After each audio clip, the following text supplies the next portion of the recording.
নমস্কার বন্ধুরা, welcome back to my channel CM housewife. তোমাদের স্বাগত জানাই বীরভূমের ছোট্ট একটা গ্রাম থেকে। আমি চিত্রা। তো চলো সকাল সকাল ছেলেকে টিউশনিতে রেডি করে ওকে পাঠিয়ে দিয়েছি। তো তারপরে দেখো এখানে ব্রাশ করতে করতে রুমটা একটু গুছিয়ে নিচ্ছি। রুমটা গুছিয়ে নেওয়া বলতে গেলে কালকে আর কি সন্ধ্যাতেই বৃষ্টি আরম্ভ হয়েছিল, তো জামা কাপড় একদম বৈকালে তুলে এনে রেখেছিলাম, তো সেগুলো গোছগাছ করা হয়নি। আর এদিকে দেখতে পাচ্ছ পুরো ঘরটা একদম উলটপালট হয়ে আছে, তো সেই জন্য আর কি পুরো ঘরটা গুছিয়ে রাখি।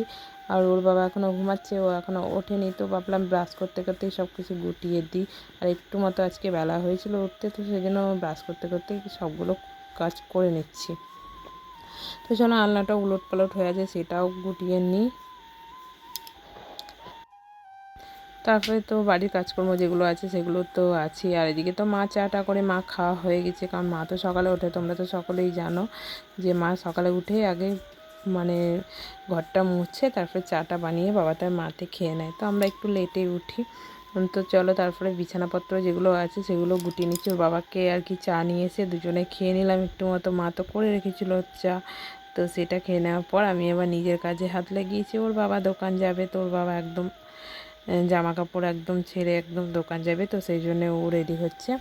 আর এদিকে বাবু চলে আসবে একটুক্ষণ পর, তো এদিকে মুড়ি খাবারটাও বানাতে হবে, কারণ ও এসেই তো মুড়ি খাবে। তো কারণ ও দুটো মাত্র বিস্কুট খেয়ে যায় কি টিউশনি, তো এসে খিদে পেয়ে যায়। তো তারপরে আমি মুড়ি খাবারটা আগে মাকে জিজ্ঞেস করে নিই কী হবে, তো তারপরে আমি বানিয়ে নেবো। তো এদিকে দেখতে পাচ্ছ রুমটা আগে সুন্দর করে গুটিয়ে নিই, কারণ রুমটা গোছগাছ থাকলে তারপরে কাজ মোটামুটি তো বাইরেরগুলো আছে সেগুলো পরে করা যাবে আর কি। আর রুমটা তো আগে বিছানা না গোটালে মনে হয় না যেন বাড়ির কাজকর্ম শুরু হলো। তো সেই জন্য বাড়ির কাজকর্ম বলতে গেলে আগে বিছানাটাই গুটিয়ে নিচ্ছি। তো তারপরে এবার আর এই যে বললাম মা যে ঘর দুয়ার প্রতিদিনই আর কি মোছা থাকে, তো সেটা আমার কোনো কাজে লাগে না ওটা। তো চলো পুরোটাই কাজকর্ম সেরে নিই। তো চলো দেখতে থাকো, নিশ্চয়ই ভালো লাগবে আশা করি আজকে আমার ব্লগটা।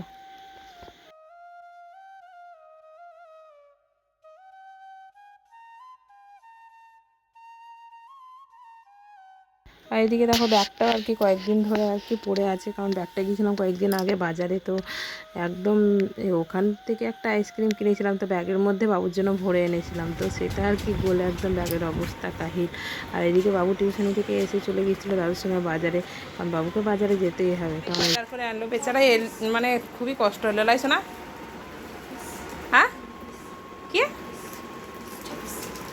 ও বিস্কুট লাইছে, বিস্কুট কতগুলো আছে তাই।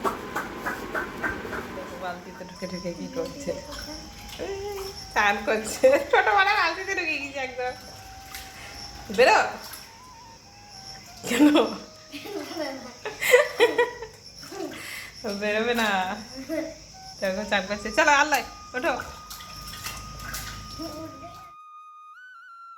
তো দেখো বাজার থেকে বাবু চলে এসেছে, তারপর বাবু স্নান টান করে নিল। এদিকে দেখতে পাচ্ছি আমার রান্নাবান্নাও কমপ্লিট। তোমাদের সঙ্গে রান্নাটা কী করেছি সেটা শেয়ার করছি, কারণ রান্না করা শেয়ার করিনি। তো এখানে লাল শাক ভাজা বাড়িরই ছাদে হয়েছিল, মা লাগিয়েছিল, রসুন দিয়ে একদম সুন্দর করে ভেজেছি। আর এখানে গুগলি ভাজা, আর এখানে আলু মাখা, আর এই যে মাছের টক, আর বানিয়ে কালকের আর কি গুগলির তরকারি ছিল, কারণ বাবুর খুব পছন্দ গুগলির তরকারি, তো সেই জন্যে আর কি বাবুর জন্য ওটা বানিয়ে রেখেছিলাম। আর কালকের ডাল, আর আজকে হচ্ছে যে খেরোতে আর ইঁচড়ে একটা রান্না মাছের মাথা দিয়ে, তো সেটাই আর কি রান্না করছি। তো আজকে শর্টকাট রান্না, তেমন কিছু বানাইনি।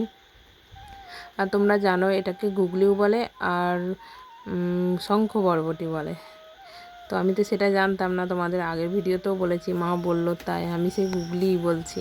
তো তারপরে দেখো এখানে সারাদিনে কাজকর্ম করার পর আর কি বৈকালে রেস্ট নিয়ে চলে এসেছি সন্ধ্যাতেই, কারণ যে কাজকর্মগুলো থাকে সব কিছু তো তোমাদের সামনে আনানো যায় না, তো যতটা পারি তোমাদের সঙ্গে শেয়ার করি। তো সন্ধ্যাতেই আর কি রাত্রে হবে মানে বৃষ্টি আরম্ভ হয়ে গেছে, কারণ এখন যখন তখন একদম বৃষ্টি হচ্ছে, কি আর বলবো তোমাদেরকে।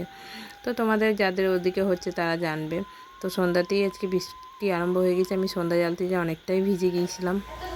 তো তারপরে দেখো এদিকে রান্না বসিয়েছি সন্ধ্যার, আর এদিকে বাবুকে পড়াতে বসিয়েছি, দুটো একই সঙ্গে। কারণ রান্না তো করতেই হবে আর বাবুকে তো পড়াতে হবে। তো ভাবলাম যে ওকে একদম রান্নাঘরেই ডেকে নিই, তো পড়াও হবে আর রান্নাও করা হবে। তো এদিকে আলুর সবজি বানাবো, মানে আলুর দম বানাবো অল্প কিছুটা। আর এমনিতে তো সবজি আছে মাদের জন্য, কারণ এটা ওর বাবার জন্য। ওর বাবা ও সব সবজি খেতে চায় না রুটি দিয়ে, তো রুটি বানাবো আর এদিকে আলুর তরকারি বানাবো। তো এই যে ধনেপাতা সবজি সব কিছু রেডি করে নিয়েছি, আর বাবুকে এদিকে পড়াচ্ছি, দুটো একসঙ্গে করছি আর কি। আর এদিকে আটা মেখে রেখেছি, কারণ রুটিটা বানিয়ে নেবো। একটুক্ষণ মেখে রাখলে পরে, তোমরা তো জানো আমি রুটি আটা মেখে রাখি, কারণ মেখে রাখলে রুটিটা একটু সফট বা নরম হয় আর কি। তো সেই জন্যেই আমি মেখে রাখি বরাবরই।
তো চলো, বাবুর তো পড়া মোটামুটি কমপ্লিট হয়ে গেছে, কারণ ও আজকে টিউশনই পড়েছে বলে ও আজকে আর বেশিক্ষণ পড়বে না। তো 9টা বেজে গেছে বলে ও ছুটি নিয়ে নিয়েছে, চলে গেছে ওর বাবার দোকানে ওর বাবাকে ডাকতে। তো তারপরে দেখো আমি সবজি তো বানিয়ে নিয়েছিলাম, তো রুটিটা বাকি আছে, তো সেটাও আমি আর কি বানিয়ে নিচ্ছি। তো এখন আর মাকে ডাকি না, কারণ এখন অল্প অল্প রুটি গোনাগুনতি সকলে খায়, তো সেই জন্য আর কি একা হাতেই করে নিচ্ছি। কারণ এমনিতে তোমরা সকলেই জানো আমি বরাবরই রুটি বেলে দিয়ে আর মা ছেঁকে নেয়, তো সব দিন আর মাকে ডাকি না, কারণ অল্প রুটি হয়ে যায় একা হাতে।